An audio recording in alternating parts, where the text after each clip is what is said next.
Hi, this is Tiffany here, and I'm going to show you today how to make dimensional letters. I used Graphic 45's Gilded Lily paper to create this sign that says cake using the dimensional letter technique that I have come up with. When I was trying to make this sign, I determined I wanted to have these dimensional letters, but when you go to the store, you're really limited on the size and font of the letters that you can actually purchase.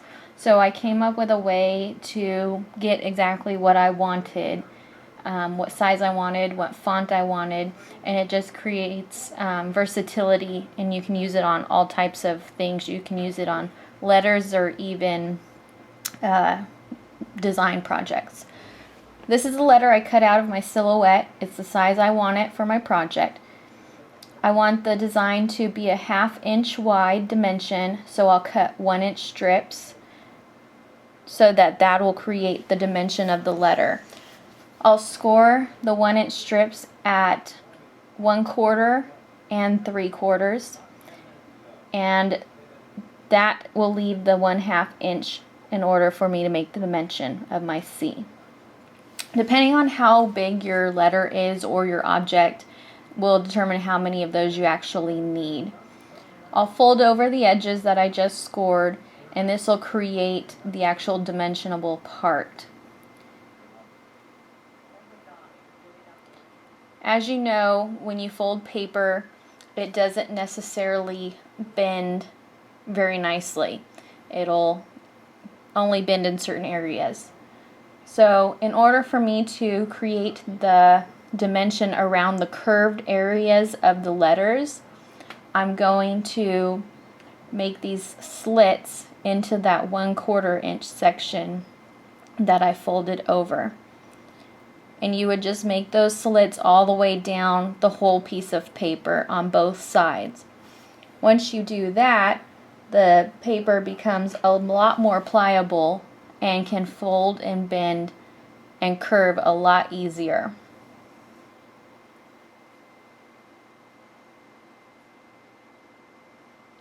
Once I've cut my strips and got them to where they will bend easily, I'm going to start making folds so that it will contour to the actual shape. And I'm going to start at the top of the C, and I'm going to hang it over the flat part of the C a little bit just so I have an easy way to meet up when I come back around the other side.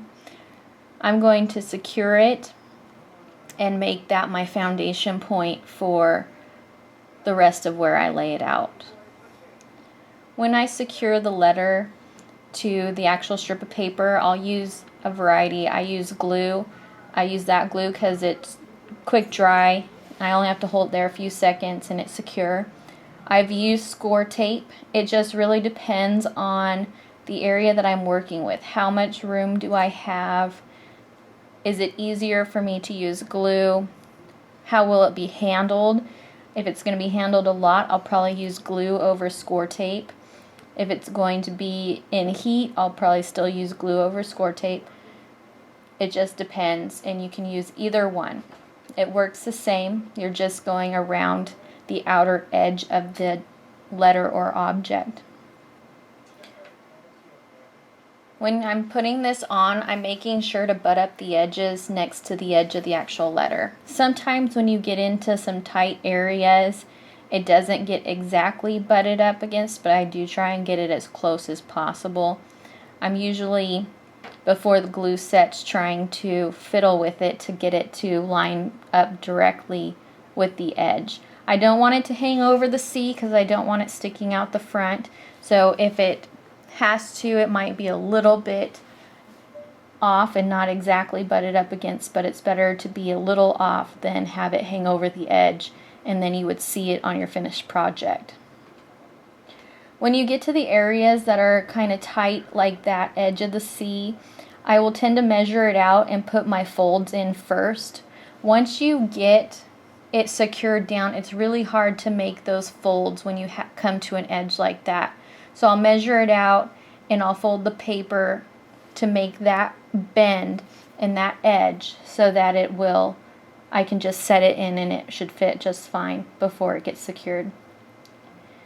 There's times where you come to an edge that's really thin, like what I'm coming to, and the 1/4 inch is too thick and it will not fit snugly in there, and then it would hang over your edge. So what I'll do is I will just trim off the excess. So then you're going to cut off the excess so that it'll fit snugly in there and line up with your edge correctly. When you get to an edge like this where it's really tight, I'll tend to measure it out like I did the other side. But if there's not a lot of room for the little tabs to attach to, I'll cut them off and leave just enough room for me to attach it to another piece of the dimension. That way I get rid of some of the bulk that I'm gluing to, and then my letter will be a little more flush. But also, you don't need a whole lot, you just need enough to secure it together. So if you do have to trim down some of the fringed pieces we cut or any other part, as long as you have something to attach it to, then you should be just fine.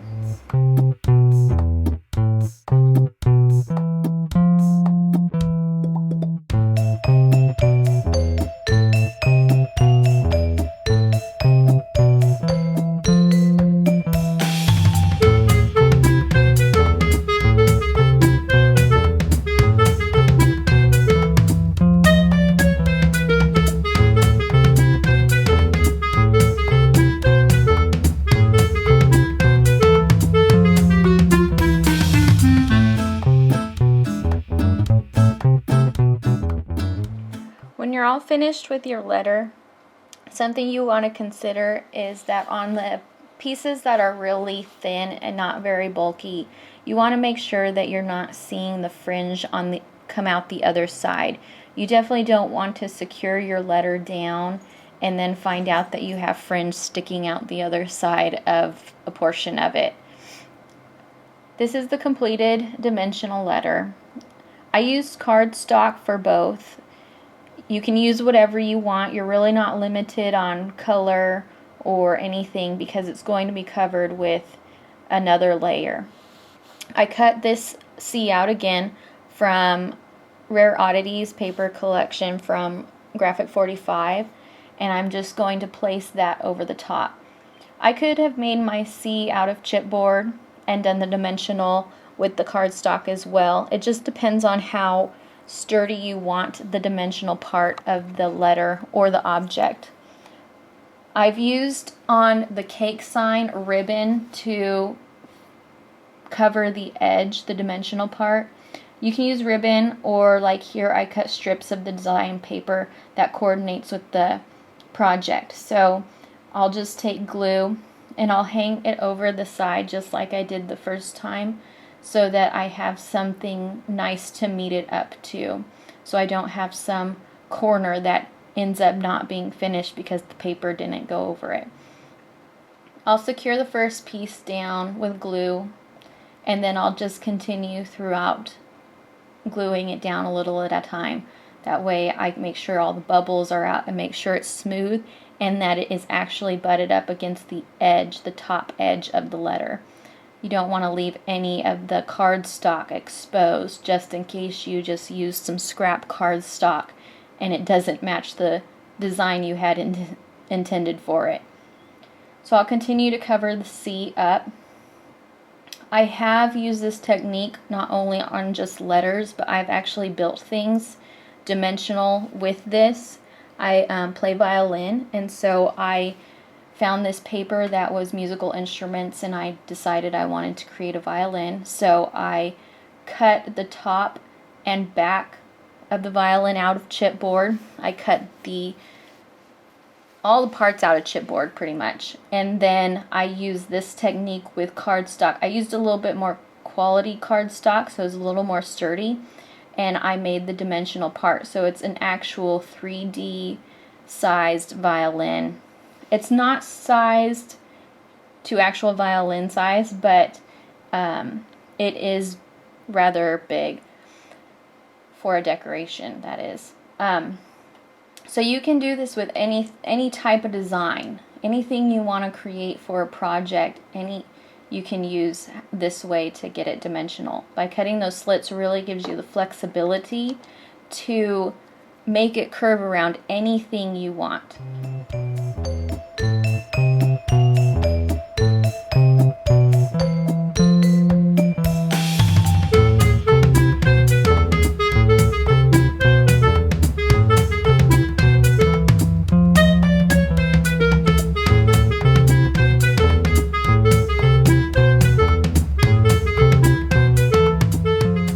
When I go to finish up the C, my paper didn't exactly go around all the way and meet up on the other edge, which is fine because I really wouldn't want a seam in there anyway.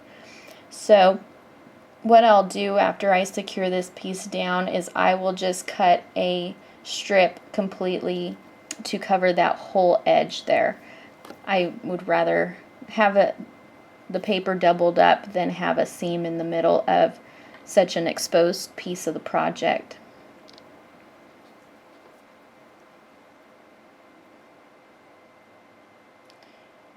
After I finish covering up all the edges and the top, what I'm going to do to finish off is cover it in Distress Ink by Tim Holtz. It's the walnut stain. I actually do this a lot. It does give it a good vintage look, which is a lot of what I like to do, but it also will hide any blemishes that happened when creating this if you didn't line up the paper exactly and so forth. So it's a really helpful tool for hiding some of the imperfections. I intended to use this C on a mixed media canvas that I used the Rare Oddities paper collection for. So now you'll just watch me create and design a mixed media art piece.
just about to finish up this mixed media canvas and put the last finishing touches on.